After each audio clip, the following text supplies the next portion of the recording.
सच बताना, क्या तुमने भी कभी सोचा एक बोट मिल जाए और फिर मैं भी वन पीस की खोज में निकल जाऊं, एक एक करके उन सभी आइलैंड पे जाऊं जिन्हें मैंने सिर्फ एनीमे में देखा था, उन्हें रियल में देखना और वहां के एनवायरनमेंट को फील करना।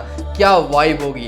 तो क्या लगता है अपने इस सफर को तुम लोग कहां तक जारी रख पाओगे, क्योंकि वन पीस में नॉर्मल आइलैंड से लेके बहुत ज्यादा खतरनाक आइलैंड भी एग्जिस्ट करते हैं। तो तुम्हारे इस सफर के लिए तुम्हारा भाई मदद करेगा।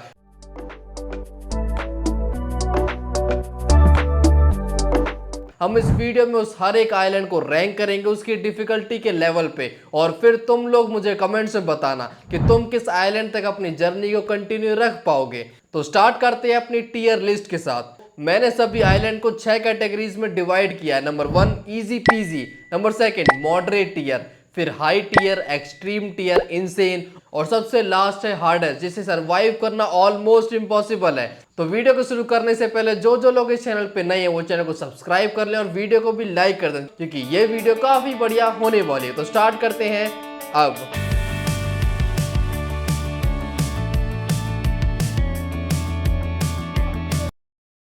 तुम्हारा सफर शुरू होता है easy and beginner friendly island से।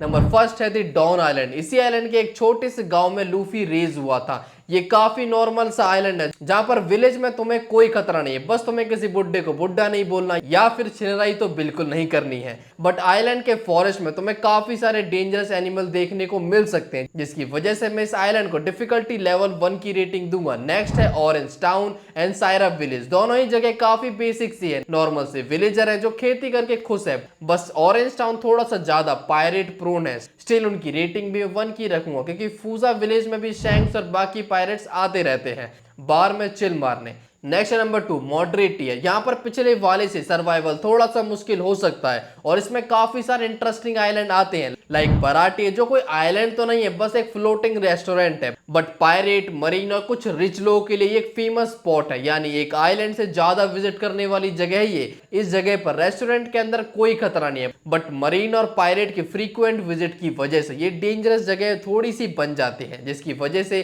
इसका डिफिकल्टी लेवल 2 पे आता है। नेक्स्ट है वेदेरिया, जो कि स्काइपिया की तरह एक फ्लोटिंग आइलैंड है, बट यहाँ पर वायलेंस ना के बराबर है। इस आइलैंड पे कुछ टोपीबाज लोग रहते हैं जो वेदर और साइंस के बीच में स्टडी करते रहते हैं। ये जगह काफी हद तक सेफ है, बस तुम किसी बुड्ढे की दाढ़ी खींच के मत भागना। नेक्स्ट है नामाकुरा आइलैंड। इस आइलैंड पे ब्रुक ने अपने टाइम स्लिप को बिताया था। इसके बारे में सबसे खतरनाक चीज है इसमें फैला क्राइम। लॉन्ग आर्म ट्राइब के लोग यहाँ पर दिन दहाड़े लोगों को किडनैप कर लिया करते हैं और यहाँ पर गरीबी और भुखमरी भी बहुत ज्यादा है। नेक्स्ट है वाटर 7, एक वेल स्टेबल आइलैंड जो काफी फेमस टूरिस्ट स्पॉट है, जो रियल लाइफ वेनिस से इंस्पायर्ड है। तुम्हें इस आइलैंड के अंदर हर तरफ बोट्स चलती हुई मिलेंगी। यहाँ की डेली लाइफ काफी चिल और रिलैक्सिंग है, बट अगर तुम इसे एक्वा लगुना के टाइम यानी सुनामी के टाइम पर विजिट करोगे तो तुम्हारा बचना थोड़ा सा मुश्किल हो जाता है, क्योंकि तुम ना तो कोई प्रोटेक्निस्ट हो और तुम्हारा लक भी बुरा ही। यानी इसका डिफिकल्टी लेवल हम रखेंगे लेवल 3।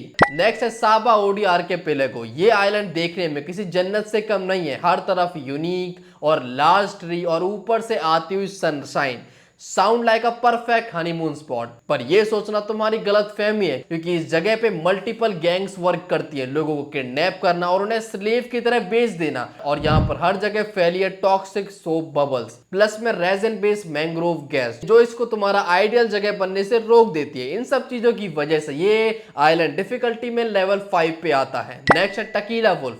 साबा ओडी की तरह इस आइलैंड पर स्लेवरी का बोलबाला है। टकीला वुल्फ कुमार रॉबिन को भेजता है और उसे यहाँ पे आके पता चलता है वर्ल्ड में तो काफी सारे राज आज भी सांस ले रहे हैं, लाइक टकीला वुल्फ का मैसिव ब्रिज बिल्डिंग प्रोजेक्ट, जिसे वर्ल्ड गवर्नमेंट करा रही है। इसमें लोगों को स्लेव्स की तरह यूज किया जाता है और यहाँ से निकलना बिना किसी की हेल्प से ऑलमोस्ट इम्पॉसिबल है। नेक्स्ट है हाई टियर, नॉर्मल ह्यूमंस के लिए काफी डेंजरस जगह, लाइक अलाबास्टा, एक खास डेजर्ट विद एक्सट्रीम हीट। हर तरफ सैंडस्टॉर्म और पानी की बहुत ज्यादा कमी की वजह से तुम्हारी हालत काफी खराब हो जाएगी और तुम लोग ऊंट भी नहीं है जो लंबे समय तक प्यासे रह पाओ। एक बार इस आइलैंड में घुसने के बाद तुम्हारा आगे बढ़ता हुआ हर एक कदम तुम्हें तुम्हारी मौत की तरफ ले जाएगा, क्योंकि एक सिटी से दूसरी सिटी तक जाने के लिए तुम्हें एक बहुत ही लंबे डेजर्ट को क्रॉस करना पड़ेगा और इसी के साथ ये डेजर्ट इनॉर्मस बीस्ट से भरा पड़ा है, जैसे कि बहुत बड़ा स्कॉर्पियन या फिर एक लिजर्ड, एक छोटी सी छिपकली जो तुम्हारी बंदी को तुमसे ज्यादा तेज चीख निकलवा देती है। तो सोचो ये बड़ी वाली क्या करेगी। नेक्स्ट है ड्रम आइलैंड एंड काराकोरी आइलैंड। ये दोनों ही आइलैंड आराबास्टा के कंप्लीटली अपोजिट है। जिस तरह तुम्हें वहां पर भीषण गर्मी को झेलना पड़ा था, यहाँ पर आकर तुम्हारी गर्मी पूरी शांत हो जाएगी। ड्रम आइलैंड में कंटिन्यूसली स्नोफॉल होती है। यहाँ पर जंगल में तुम्हें वुल्फ और अदर जंगली जानवर भी देखने को मिलेंगे, और अगर तुम्हें यहाँ पर टाइम पे शेल्टर ना मिला तो तुम्हारी मौत की गारंटी खुद एक आइलैंड ले लेगा। इन सारी चीजों की वजह से ये दोनों ही आइलैंड लेवल 6 के थ्रेट को डिजर्व करते हैं। नेक्स्ट है एनीज लॉबी, एक गवर्नमेंट प्रॉपर्टी। ये आइलैंड एक फोर्ट्रेस है जो वर्लपूल से घिरा हुआ रहता है, और इसके गेट को गार्ड करते हैं जाइंट्स। यहाँ पर मरीन्स एक लार्ज नंबर में रहते हैं, जो इसे लेवल 7 का थ्रेट बना देता है। अब डर की बात बहुत हो गई, चलो मैं तुम्हें तुम्हारी ड्रीम वर्ल्ड में लेके चलता हूँ। क्या तुम्हें जल परी पसंद है? तो आओ चलते हैं फिशमैन आइलैंड, जो सी लेवल से 10,000 मीटर नीचे है। इस जगह पे जाने के लिए पायरेट अपनी शिप को कोट कराते हैं ताकि वो पानी में सांस ले सके और डूबे बिना।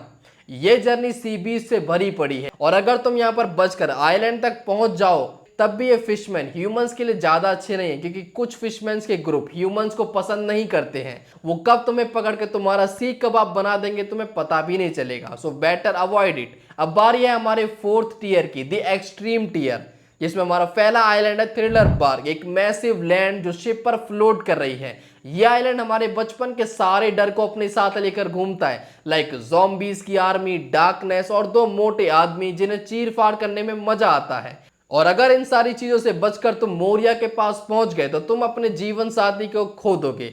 वो चीज जो तुम्हारे साथ हमेशा रहती, तुम्हें कभी छोड़ती नहीं, तुम्हारी शैडो। शैडो को खोना एक छोटी सी बात लगती है, बट वन पीस वर्ल्ड में अगर तुम अपनी शैडो को खो देते हो तो तुम सनलाइट में एक्सपोज होते ही मारे जाओगे।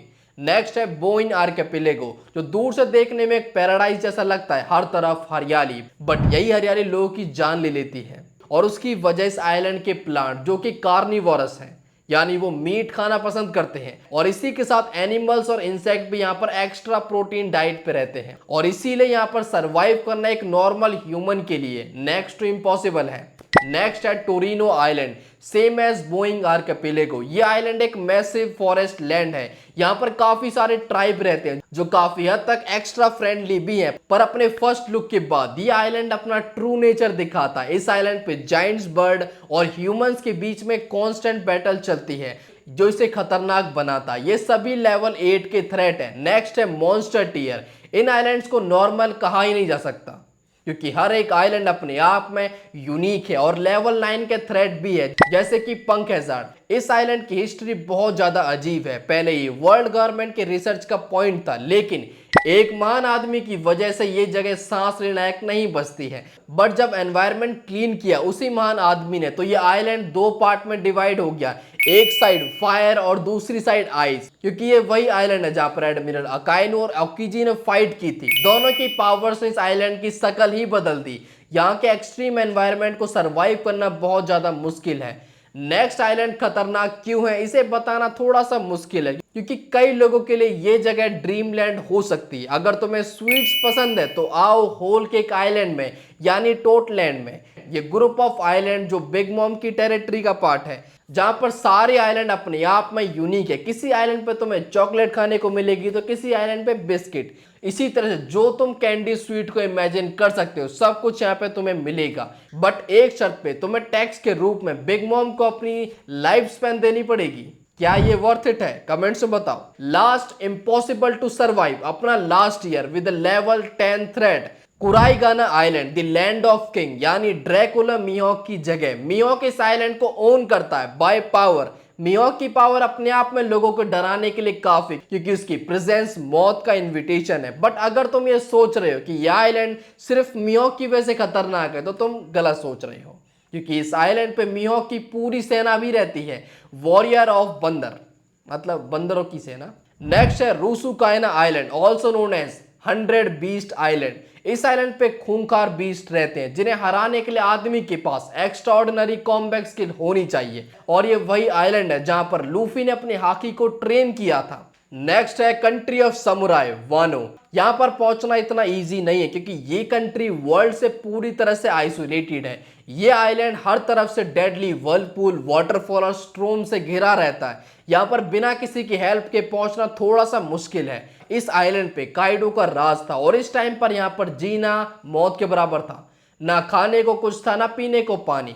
नेक्स्ट है स्काइपिया, जो क्लाउड पे बना है। यहाँ पर तुम्हें स्वर्ग वाली फीलिंग आएगी, बट ज्यादा देर के लिए नहीं, क्योंकि थोड़ी देर बाद तुम्हें पता चलेगा कि ये जगह कितनी ज्यादा डार्क है। और अगर तुमने कुछ इधर से उधर किया तो तुम्हारे जीने के चांसेस घटकर 1 सेकंड पे आ जाएंगे।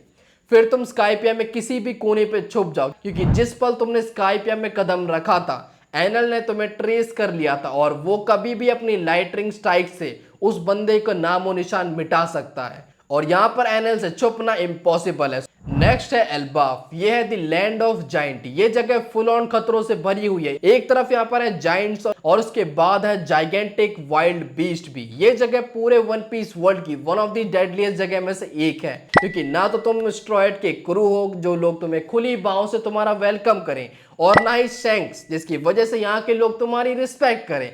So that's all from my side, यानी अपनी वीडियो को मैं यही खत्म करता हूं। तुम लोग कमेंट से बताना कि तुम इस आइलैंड की जर्नी को कहां तक सरवाइव कर पाओगे। So that's all from my side, मिलते हैं जल्दी एक और नई वीडियो के साथ, तब तक के लिए बाय बाय।